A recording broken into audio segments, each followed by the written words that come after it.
Assalamualaikum warahmatullahi wabarakatuh. Hey, what's up gengs? Welcome back to my YouTube channel. Jumpa kembali sama gua Tobi Cakung di sini di channel ini.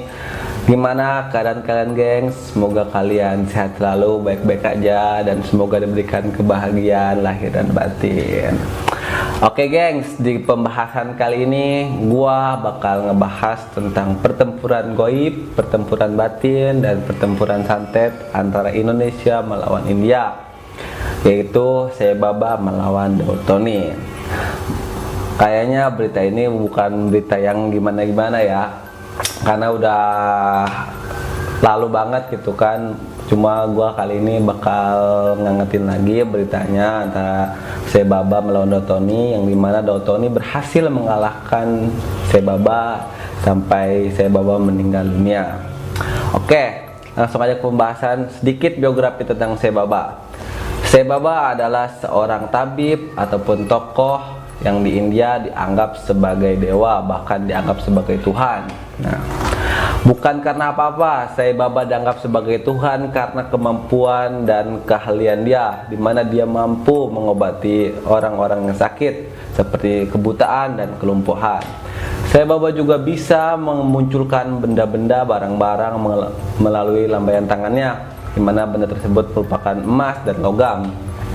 Dan yang paling hebat lagi, Sai Baba mampu menghidupkan kembali manusia yang telah mati. Nah, ini geng, suatu yang kayaknya hebat banget gitu ya, bisa menghidupkan orang-orang mati. Maka dari itu Sai Baba memiliki sebuah aliran gitu di sana.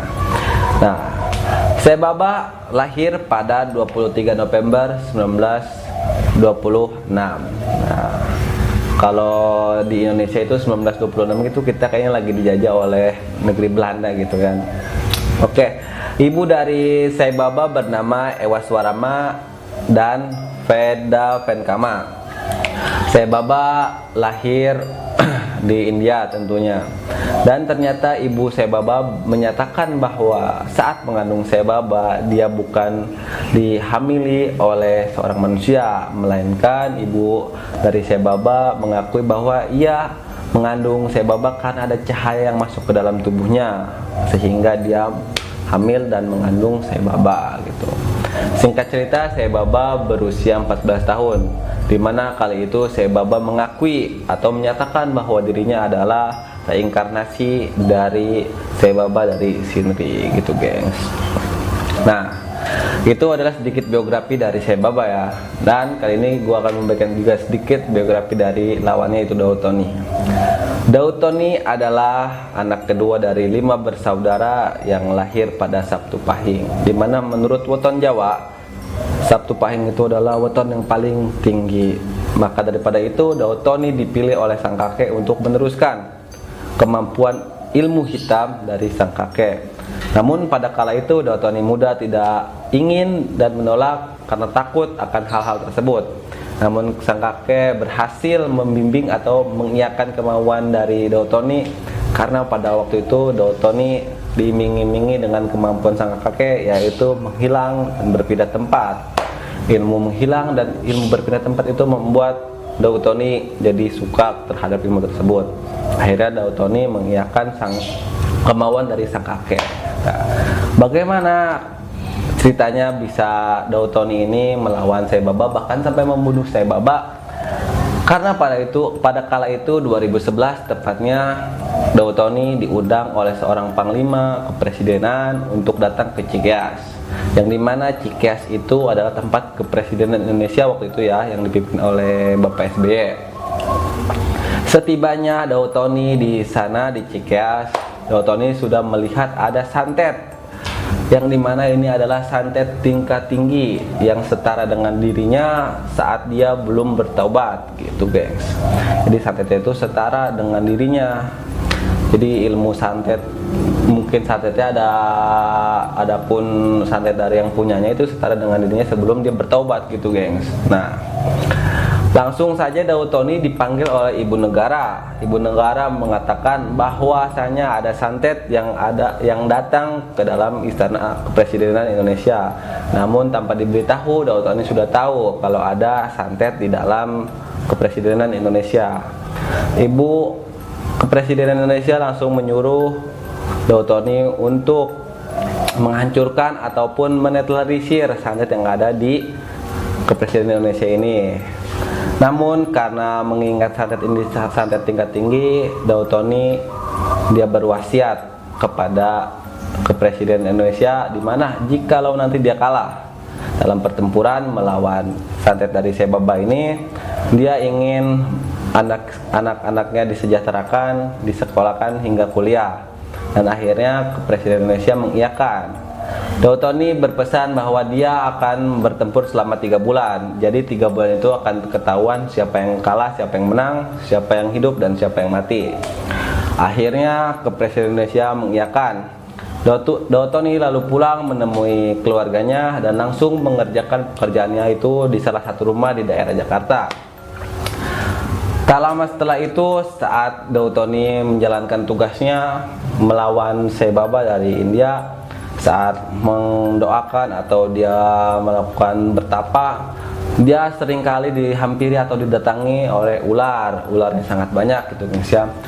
Sampai tiba waktunya Daud-Tony dia disamperi oleh seorang dewa yang memiliki trisula, dan di pundaknya itu ada ular gitu.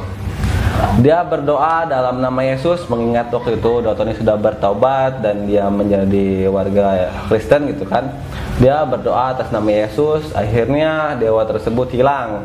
Namun sialnya tongkat trisula tersebut mengenai kaki Daud-Tony dan melukainya. Nah, menghilangnya dewa tersebut bukanlah hal yang menyelesaikan masalah tersebut. Dia berdoa dan berdoa lagi, datanglah sebuah dewa yang memiliki banyak tangan. Bertempurlah Daud-Tony dengan dewa yang memiliki banyak tangan tersebut, hingga akhirnya karena pertempuran hebat tersebut, kaca di dalam rumah tersebut sampai pecah. Nah gengs, karena hebatnya pertempuran Daud-Tony melawan dewa tangan banyak itu, jadi kaca rumah tersebut sampai pecah gitu. Dan dalam 3 bulan akhirnya Sai Baba kalah atau mati di tangan Daud-Tony. Daud-Tony bisa merasakan bahwa lawannya telah mati, dimana tidak ada lagi kiriman ke dalam dirinya, dimana karena lawannya telah mati. Akhirnya Daud-Tony menanyakan kepada pihak kepresidenan apakah iya benar Sai Baba telah mati, dan benar saja Sai Baba telah mati pada tanggal 24 April 2011. Nah, ini kematian dari Sai Baba yang diakibatkan oleh Daud-Tony yang mengalahkannya seringkali tidak dipercaya oleh orang-orang. Tapi kita hitung-hitung lagi gengs ya. Januari 2011 Daud-Tony melakukan pekerjaan ini dan dia menyelesaikannya, di mana Sai Baba meninggal pada 24 April 2011. Kita hitung ya. Januari, Februari, Maret, April. Itu 3 bulan. Itu sesuai dengan omongan yang dikatakan oleh Daud-Tony akan mengalahkan Sai Baba dalam 3 bulan. Gitu geng. Nah, buat kalian yang percaya ataupun tidak itu hak kalian. Gua di sini cuma mau ngebahas kembali atau ngangetin lagi berita antara Sai Baba yang takluk ataupun kalah di tangan Daud-Tony. Sai Baba yang dianggap sebagai Tuhan, namun di sini kita menganggapnya sebagai Dajjal, yang karena Sai Baba itu memiliki ciri-ciri yang sama dengan Dajjal gitu ya. Oke, buat kalian yang telah nonton video ini, gue ucapin terima kasih. Semoga kalian suka, semoga kalian terhibur, semoga kalian respect sama video ini. Jangan lupa buat like, jangan lupa buat share ke teman-teman kalian, ke keluarga kalian. Jangan lupa buat subscribe juga biar channel ini berkembang. Oke, gue Tobi Cakung pamit undur diri. Wassalamualaikum warahmatullahi wabarakatuh.